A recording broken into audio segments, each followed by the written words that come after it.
Hey there, fools. T here, and I'm back with another discussion to talk about what you see right in your face right now, my Nintendo Switch. And I want to talk about exactly that. I want to talk about how it looks. It's very cool, as I've said before, and one of the main reasons I like how it looks is because it actually looks like a video game console. And you've probably heard me complain in the past, if you've been around my channel for a while, that I didn't like how video game consoles were looking more and more not like video game consoles as time passed.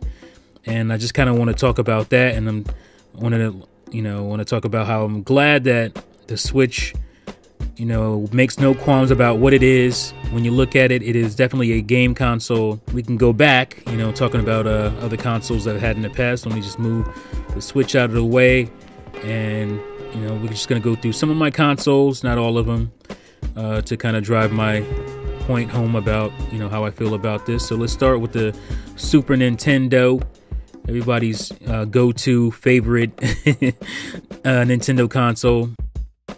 Understandably so. It was a great console, and as you can see here, it looks like a video game console. No qualms about that. You have the little eject button there, which was really odd, but kind of makes sense because some of the cartridges, well, most of the cartridges were hard to pull out.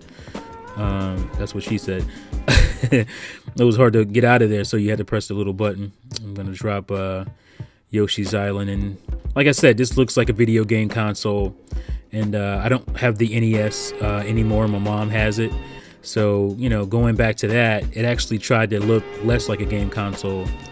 There you go, pop it out.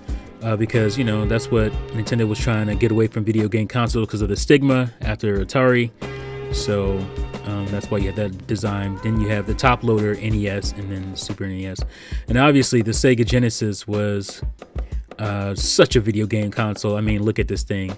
It was like, did it have a CD player on the top of it? What's with this dome type, top on it? But no, it was just, it wanted to make sure you knew it cared about its design, and wanted you to care about the design too.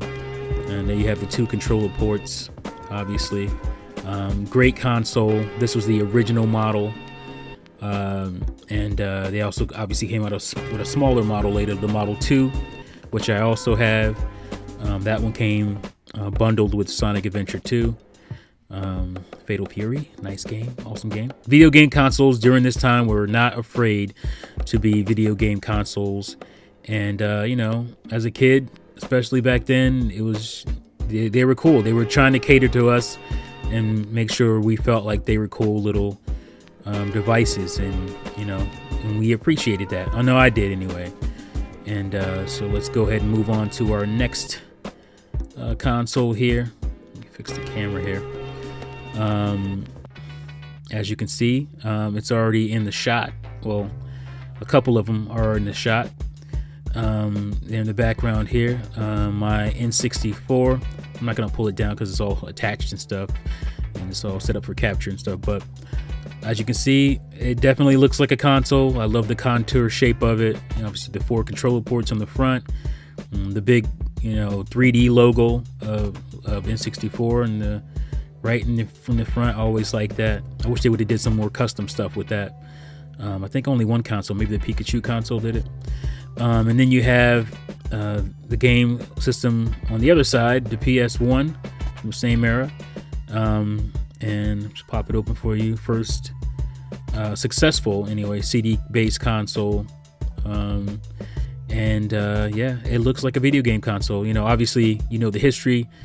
The reason, for it being gray is that it was called the Nintendo PlayStation at first.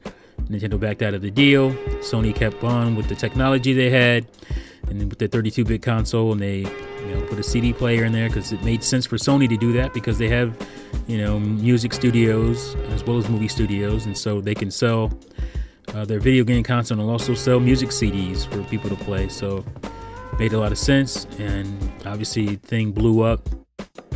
Sold really well, and I always like the design of this console because, again, it looks like a video game console. It has like a spaceship almost look to it.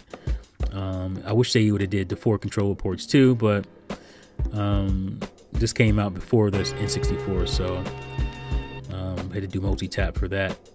So yeah, I mean, again, video game console. Wasn't afraid of what it was, but it also had some, you know, obviously multimedia features, being the CD playback, and that was cool. I have my memory card in there. Just gonna show it from different angles, in case you guys don't have one, which I'm sure you've all seen one, at least if you don't, even if you don't have one. My Nintendo GameCube. This GameCube here is actually my day one pickup, my day one purchase GameCube. Still works like a champ.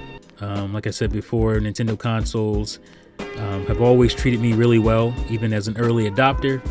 And my N64 in the background is also my day one console, and this purple GameCube here is my first day one. You know, November, what was it, 20-something, 21st, November 19th, one of those two, 2001, when this console dropped. And this is my, as you can see, it has some wear on it, but it definitely looks like a game console, obviously. And it had the mini disc, which I thought was very cool. And I ended up picking up this one later. I have 4 GameCubes in total, but these are the only two that I bought brand new from the store, and I wanted the platinum the minute I saw it. I just thought it was cool to have that silver GameCube, and I always liked the little handle on the back. It again was made to look like a video game console. Was not afraid of what it was, and it was just kind of quirky to have this little handle, this little they called it the little purple lunchbox back in the day. Those haters, you know, they always come up with nice little things for Nintendo. And yeah, this is my favorite color for the GameCube, and I love this GameCube. So again, looks like a video game console. The Cube. It was a very cool concept back then. Next up, we have the beginning of the end. That is the beginning of the end of not real. I mean, I guess the PlayStation. I'm not gonna show PlayStation 2. I have the slim model. I don't have the original model, which is just a fatter version of the slim model. But I guess the PS2 started it, and then the 360 continued it. This whole stand-up kind of wanted to mimic a PC tower kind of look, and you know, it also could lay down like this and could go into an entertainment center. And that's what video game consoles started to care more about. They wanted to make sure they looked good and cool inside the entertainment center. But I did like the fact that you had detachable faces for the Xbox 360, so you could make it look more like a game console, give it more flavor. I mean, it looks like a game console, don't get me wrong, but I'm saying this was kind of the beginning of the just the minimalist kind of look to it.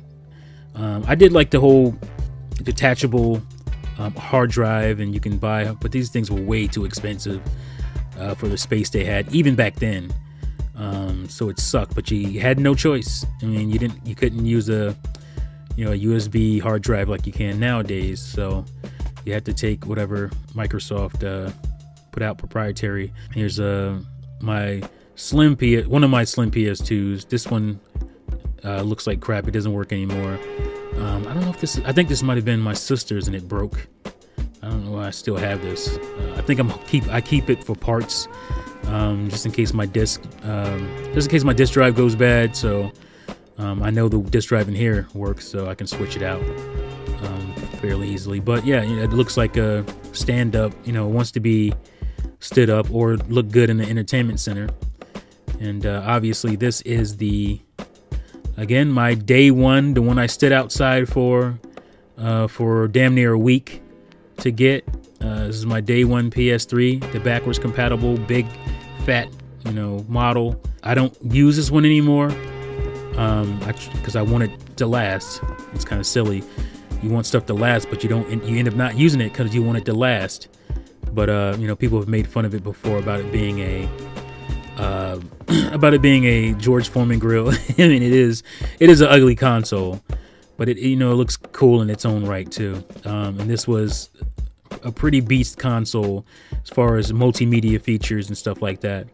And I just want to say, like, that to me, the biggest gimmick in video game consoles, that people will never call a gimmick, but it is gimmick, is movie playback and stuff like that, because those things have zero to do with video games.